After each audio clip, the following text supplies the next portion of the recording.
Good morning everyone. Compactness में आज हमारे पास नेक्स्ट टॉपिक है आइसोलेटेड पॉइंट। आइसोलेटेड पॉइंट की डेफिनेशन देखो क्या है।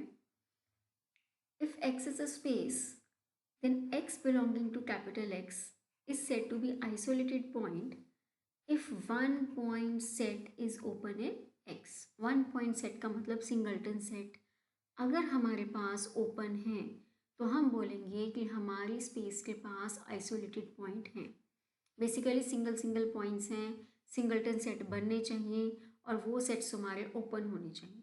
उसको हम बोलते हैं आइसोलेटेड पॉइंट, अकेला रहना। ठीक है। अब इसी की थ्योरम है कि अगर हमारे पास x कोई भी नॉन एम्प्टी है, कंपैक्ट हॉस्ट ऑफ स्पेस है। मेरी स्पेस के पास दो कंडीशंस हैं कि वो कंपैक्ट होनी चाहिए, वो हॉस्ट ऑफ होनी चाहिए। एंड अगर उसके पास कोई भी आइसोलेटेड पॉइंट नहीं है, if x has no isolated point then x is uncountable. Obvious सी बात है, अगर सिंगल सिंगल पॉइंट्स नहीं हैं तो तुम उसको काउंट नहीं कर सकते। आइसोलेटेड पॉइंट्स नहीं है मतलब बहुत सारे पॉइंट्स हैं, तो हम उसको एक हद तक काउंट नहीं कर सकते। एक सिंपल लैंग्वेज में तुमने ये चीज़ समझनी। हम उसके लिए क्या है, अगर देखो हॉस्ट ऑफ स्पेस की बात हो गई है, हॉस्ट ऑफ स्पेस का मतलब है तो तुम्हें दो अलग अलग पॉइंट लेने पड़ेंगे। अगर पॉइंट्स अलग अलग हैं तो इसका मतलब तुम्हें दो अलग अलग नेबरहुड की बात पक्का करनी पड़ेगी। कंपैक्टनेस है तो ओपन सेट्स होने चाहिए जो कवर करें, राइट। तो हमने इन चीज़ों का क्या करना है, यूज़ करना है। तो उसके लिए हमारे पास दो स्टेप्स हैं इस थ्योरम को प्रूव करने के लिए। First of all we show that given any non empty subset u of x, ये तुम्हारे पास बच्चे स्पेस है x, इसके अंदर अगर कोई सबसेट x पड़ा है और अगर कोई x का पॉइंट तुम्हारे पास है x which can be either outside और inside u, there exist a non empty open set v जो कि हमारे u के अंदर ही होगा, so that x does not belong to v closure. मतलब तुमने अपने स्पेस का कोई ओपन सबसेट लेना है, उसके लिए एक ओपन सेट भी एग्जिस्ट करवाना है जिसके क्लोजर को तुम्हारा x बिलोंग ना करे। ठीक है। तो अब हमारे पास x ऑलरेडी दिया हुआ है। अगर बच्चे x दिया हुआ है तो तुम्हें ऑब्वियस सी बात है एक पॉइंट y चूज करना पड़ेगा जो कि x से डिफरेंट हो, राइट। अब तुमने ये चीज़ ध्यान रखनी है। देखो यहाँ पर मैंने स्टार्टिंग में ही आपको बोला है कि अगर ये x पॉइंट कैपिटल X का है तो एक जाहिर सी बात दिमाग में सबसे पहले आनी चाहिए कि this x can be inside U, if I take this as U, this x can be outside U, right. ये x आपका u को बिलोंग कर भी सकता है, नहीं भी कर सकता। ठीक है। तो मैंने एक y पॉइंट तो पक्का ले ही लिया है u का, different from x, and now it is possible that x may not belong to u। ठीक है। अब अगर u का पॉइंट y है और u नॉन एम्प्टी है तो हो सकता है x u को बिलोंग ना करे। अगर मैं अपना y यहाँ पर ना चूज करती तो मुझे x को u में लेना ही पड़ना था, right. But I had already chosen a point y of u different from x, so this is a case that x may or may not belong to u। Also हम ये भी choose कर सकते हैं कि y और x दोनों ही तुम्हारे u के अंदर पड़े हैं। x has no isolated point, कोई आइसोलेटेड पॉइंट नहीं है, तो हम दोनों पॉइंट्स को भी अपने u के अंदर चूज कर सकते हैं, राइट। सो हमारे पास दो अलग अलग पॉइंट्स आ गए हैं बच्चे, और हमारा x क्या दिया हुआ है, t2। अगर x t2 दिया हुआ है, हॉस्ट ऑफ स्पेस दिया हुआ है, तो ऑब्वियस सी बात है दोनों के लिए अलग अलग नेबरहुड एग्जिस्ट करेंगे। See now if this is u, हमारा जो x है it can be either inside और आउटसाइड। एक मैंने बच्चे y चूज कर लिया, इस y के लिए एक नेबरहुड एग्जिस्ट करेगा, लेट अस से दिस इज w2, एंड इस x के लिए एक नेबरहुड एग्जिस्ट करेगा, लेट अस से this is w1।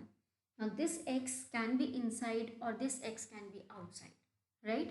So there exists neighborhood w1 and w2 of x and y respectively, so that their intersection is 5। अब मुझे एक ऐसा नेबरहुड एग्जिस्ट करवाना था अपने u के अंदर। मुझे क्या करवाना है, एक ओपन सेट v एग्जिस्ट करवाना है u के अंदर। तो देखो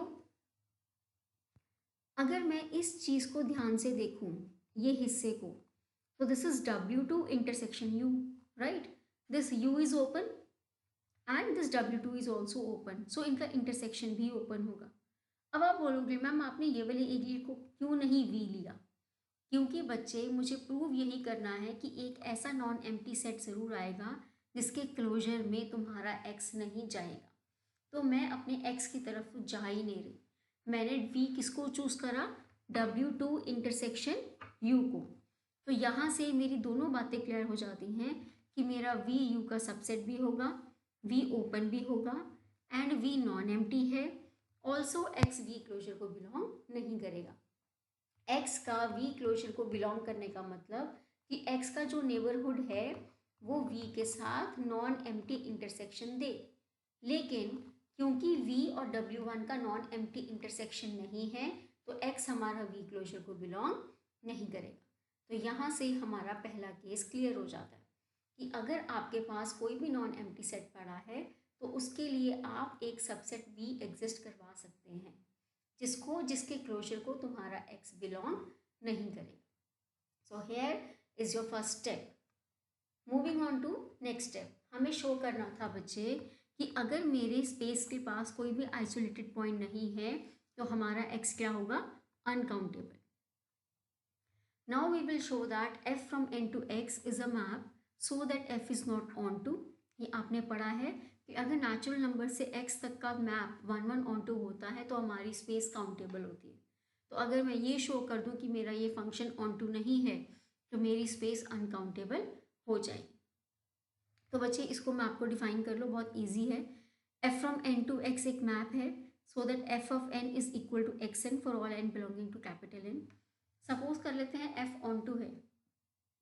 अब मेरे पास बच्चे इस स्पेस का कोई भी ओपन सेट u है, ठीक है, तो मैं उसके ऊपर अपना स्टेप 1 अगर अप्लाई कर दूं, दैट मीन्स इस u के अंदर मुझे एक v1 पक्का मिलेगा, राइट? जिसके नेबरहुड को, जिसके क्लोजर को x1 बिलोंग नहीं करेगा, राइट? मैंने एक सीक्वेंस बना लेनी। अब ये जो v1 है, अब ये v1 एक नया ओपन सेट आ गया, इसके लिए मैं कोई v2 ढूंढ सकती हूँ जिसको x2 बिलोंग नहीं करेगा, इसके क्लोजर को। फिर इस v2 के लिए मैं v3 ढूंढ सकती हूँ एंड सो ऑन। तो मैं अपने vn-1 के लिए vn चूज कर सकती हूँ so that vn is contain in vn-1 बच्चे and xn does not belongs to vn closure. तो मेरे पास बेसिकली एक नेस्टेड सीक्वेंस आ रही है नॉन एम्प्टी क्लोज्ड सेट्स की। अगर vn-1 में है तो बच्चे क्लोज सेट अपने आप उसका सबसेट बन जाता है, you have to be very sure about that. तो मेरे पास ये एक क्लोज सेट्स की सीक्वेंस बन रही है और हमारा जो स्पेस है वह कंपैक्ट भी है। तो आपने AIP FIP की थ्योरम्स पढ़ी हैं बच्चे कि अगर तुम्हारे पास कोई क्लोज सेट्स की नेस्टेड सीक्वेंस है और तुम्हारी स्पेस कंपैक्ट है तो FIP and obviously then AIP holds, arbitrary intersection property holds. तो ये क्लोज सेट्स की सीक्वेंस हो गई, इस पे AIP लगेगी, मतलब इसका arbitrary intersection is not equal to 5। अगर आर्बिट्ररी इंटरसेक्शन 5 नहीं है मतलब इसमें कोई ना कोई एलिमेंट जाएगा। एलिमेंट अगर इंटरसेक्शन में जा रहा है तो सभी VN क्लोजर में जाएगा। अब बच्चे अगर x VN क्लोजर को बिलोंग कर रहा है तो ऑब्वियस सी बात है xn और x इक्वल नहीं होंगे। x is not equal to xn, xn की वैल्यू क्या थी? fn। मतलब मेरे पास ऑन टू प्रूफ करने के लिए क्या है कि x के हर एलिमेंट के लिए यहाँ पे कोई ना कोई नेचुरल नंबर आना चाहिए। तो मैंने प्रूफ कर दिया कि अगर मेरे पास इस x का कोई एलिमेंट है, इसके लिए कोई भी नेचुरल नंबर एग्जिस्ट नहीं कर रहा, तो मेरे पास यहाँ पर मेरा मैप ऑन टू नहीं बनता। इसका मतलब मेरी स्पेस अनकाउंटेबल है, राइट? तो this is your theorem. Theorem is very easy, हमने डायग्राम के थ्रू बनानी है बच्चे। इसकी क्रॉलरी है छोटी सी कि every close interval in R is uncountable, ये आप लोग कर सकते हैं इजीली।